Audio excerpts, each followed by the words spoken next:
Hi friends, நான் உங்கள் வர்ஷி. இன்றைக்கி நம்ம யூடியூப் சேனலுக்கான தம்ப்நெயில் எப்படி க்ரியேட் பண்ணுறதுன்னு பார்க்கலாம் வாங்க.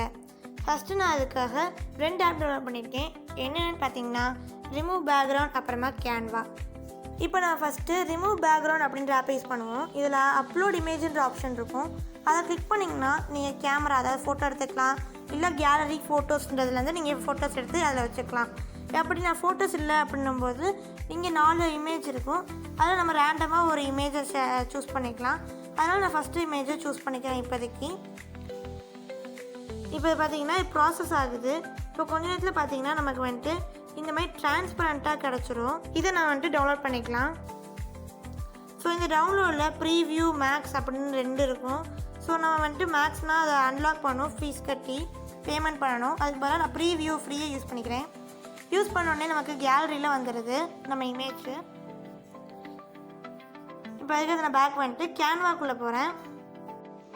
ஸோ இந்த கேன்வாவில் இந்த சர்ச் டெம்ப்ளேட்ஸ் அப்படின்ற இடத்துல நான் வந்துட்டு யூடியூப் தம்ப்நெயில் அப்படின்னு டைப் பண்ணிக்கிறேன். இப்போ சர்ச் பண்ணிடுவோம். ஸோ இப்போ நீங்கள் டைப் பண்ணோடனேவும் உங்களுக்கு கொஞ்சம் சாம்பிள் தம்ப்நெயில்ஸ்லாம் வந்திருக்கும். இப்போ இதை நீங்கள் யூஸ் பண்ணிக்கலாம். இல்லைன்னா புதுசாக நீங்கள் ரெடி பண்ணுறதுக்கு create a new YouTube thumbnail இருக்கும், அதை கிளிக் பண்ணிக்கோங்க. இப்போ நமக்கு யூடியூப் தம்ப்நெயில் சைஸ்லேயும் டெம்ப்ளேட் ஒன்று க்ரியேட் ஆகிருக்கும். இது கீழே பார்த்தீங்கன்னா சில டூல்ஸ் எல்லாம் இருக்கும், அதாவது சில ஆப்ஷன்ஸ். இதில் நம்ம கேலரின்ற ஆப்ஷனை கிளிக் பண்ணிக்கலாம். இதில் நம்ம வந்துட்டு ஃபோட்டோஸ்லாம் வந்துடும். இதில் இந்த பேக்ரவுண்டு வந்துட்டு ரிமூவ் பண்ண ஃபோட்டோ பிளாக் கலர் பேக்ரவுண்டோடு வரும். ஸோ அதை நம்ம ஆட் டு பேஜ் கொடுத்துக்கலாம். இப்போ நம்ம ஆட் டு பேஜ் கொடுத்த உடனேவும் அந்த பிக்சர் வந்துட்டு நம்ம டெம்ப்ளேட் மேலே அட்டாச் ஆயிரும். இதை நம்ம வந்துட்டு ரீசைஸ் பண்ணிக்கலாம். அதுக்கடுத்து நம்ம தேவையான பொசிஷனில் இதை கரெக்ட் பண்ணி வச்சுக்கலாம். ஸோ நம்ம தம்ப்நெயில் வந்துட்டு பிளெயினாக இருந்தால் நல்லா இருக்காது இல்லையா, அதனால அதுக்கு ஒரு கலர் கொடுக்கணும். அதுக்காக நான் வந்துட்டு அந்த டெம்ப்ளேட்டை ஃபுல்லாக கிளிக் பண்ணிடுறேன். கிளிக் பண்ணோடனே அது கீழே கொஞ்சம் ஆப்ஷன்ஸ் இருக்கும். ஸோ அந்த ஆப்ஷனில் நான் கலர் அப்படின்ற ஆப்ஷனை கிளிக் பண்ணிடுறேன். ஸோ இங்கே பக்கத்தில் மேலே இருக்க மாதிரி ஆரமாக காட்டுருக்கு, அதை கிளிக் பண்ணணும்னு வச்சுக்கோங்களேன். நமக்கு தேவையான நிறைய கலர்ஸ் இருக்கும். ஸோ நமக்கு வந்து தேவையான கலரை நம்ம இதை சூஸ் பண்ணிக்கலாம். அப்படி இல்லைன்னா அதை கீழே ஸ்க்ரோல் பண்ணோடனேவும் கிரேடியன்ட் கலர்ஸ் அப்படின்னு இருக்கும், அதாவது 2 or 3 கலர்ஸ் மெர்ஜ் ஆன மாதிரி. அது வந்துட்டு இன்னும் கொஞ்சம் எக்ஸ்ட்ரா லுக் கிடைக்கும். அதனால நான் அதில் ஏதாவது கிளிக் பண்ணிக்கிறேன்.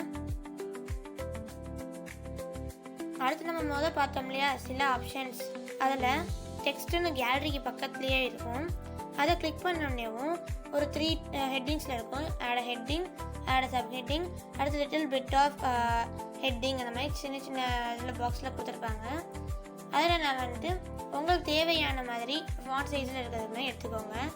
அது இல்லை அப்படின்னா கீழேயே சாம்பிளாக கொடுத்துருப்பாங்க. இதில் அந்த க்ரோன் சிம்பிள் மாதிரி இருக்கின்றதை நீங்கள் பே பண்ணி வாங்க வேண்டியதாக இருக்கும். அதனால் நம்ம ஃப்ரீ வெர்ஷன் எடுத்துக்கலாம். ஸோ நான் இப்போ எக்ஸாம்பிளுக்கு ஸ்மார்ட் மூவ் அப்படின்ற மாதிரி எடுத்துருக்கேன்.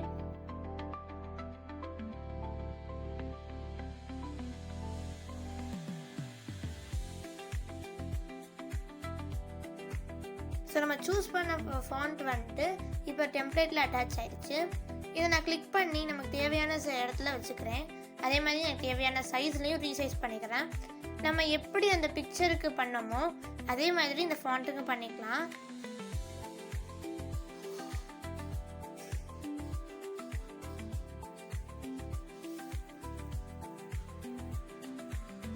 ஸோ நான் சூஸ் பண்ண கீழே சில ஆப்ஷன்ஸ் இருக்கும், அதில் வச்சு நான் கலர் சேஞ்ச் பண்ணிக்கிறேன். இப்போ நீங்கள் வந்துட்டு மொத்தமாக கிளிக் பண்ணனால கிளிக் ஆகுது, மொத்த கலருமே சேஞ்ச் ஆகுது. இப்போ நான் வந்துட்டு இந்த ஸ்மார்ட் அப்படின்ற வார்த்தையை மட்டும் கிளிக் பண்ணி கலர் சேஞ்சுன்னு கொடுத்தீங்கன்னா அது மட்டும் சேஞ்ச் ஆகும். இப்போ அதை நான் வந்துட்டு மேலே இருக்க ஆரோ மார்க்கும் கொடுத்துட்றேன், கிளிக் பண்ணிடுறேன். ஸோ இப்போ கிளிக் பண்ணும்போது நமக்கு இன்னும் எக்ஸ்ட்ரா அந்த பேக்ரவுண்டுக்கு நம்ம எப்படி கலர் சூஸ் பண்ணமோ அதே மாதிரி இங்கேயும் கலர்ஸ் வந்துடும். இதுலேயும் நான் வந்துட்டு கிரேடியன்ட் கலர் கொடுத்தா நல்லா இருக்குமேனு கொடுக்குறேன். இதில் நீங்கள் ஒன்று முக்கியமாக நோட் பண்ணீங்கன்னா சேஞ்ச் ஆல் கொடுத்தீங்கன்னா அந்த மூவுமே இதே கலரில் மாறிடும். ஸோ நமக்கு அந்த மூவ் அந்த கலரில் மாற வேணாம், அதனால நம்ம சேஞ்ச் ஆல் கொடுக்காம அப்படியே வெளியே வந்துடலாம். ஸோ இப்போ நீங்கள் மேலே பார்க்கும்போது மேலே கடைசி ஒரு ஆப்ஷன் இருக்குது, அதை நீங்கள் கிளிக் பண்ணணும். கிளிக் பண்ணோடனேவும் இந்த மாதிரி பாப் அவுட் ஆகும். அதில் நம்ம டவுன்லோட் அப்படின்றத கிளிக் பண்ணணும். கிளிக் பண்ணோன்னே இந்த மாதிரி இருக்கும். ஸோ இப்போ நீங்கள் வந்துட்டு க்ரோம் வச்சுக்கிறத யூஸ் பண்ணும்போது அது பே பண்ண வாங்க மாதிரி இருக்கும். ஸோ நம்ம ஆல்ரெடி யூஸ் பண்ணால் ஃப்ரீ அப்படின்றனால டேரெக்டாக டவுன்லோடில் தான் கொடுத்துடலாம்.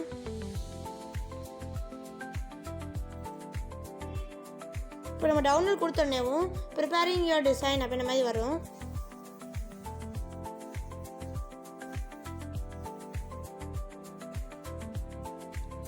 ஸோ இது ப்ரிப்பேர் ஆனோடனே எங்கே ஷேர் பண்ணணும் அப்படின்ற மாதிரி கேட்கும். நம்ம இதை ஸ்க்ரோல் பண்ணிட்டு இதை சேவ் மட்டும் பண்ணி வச்சுக்கலாம். இப்போ சேவ் பண்ணுற மூலிமா நம்ம கேலரியில் இது வந்துட்டு ஸ்டோர் ஆகிருக்கும். ஓகே ஃப்ரெண்ட்ஸ், நான் அடுத்த வீடியோவில் உங்களுக்கு தம்ப்நெயில் எப்படி யூடியூப்பில் நம்ம வீடியோக்கு முன்னாடி போஸ்ட் பண்ணுறது அப்படின்னு பார்ப்போம். பாய், தேங்க்யூ.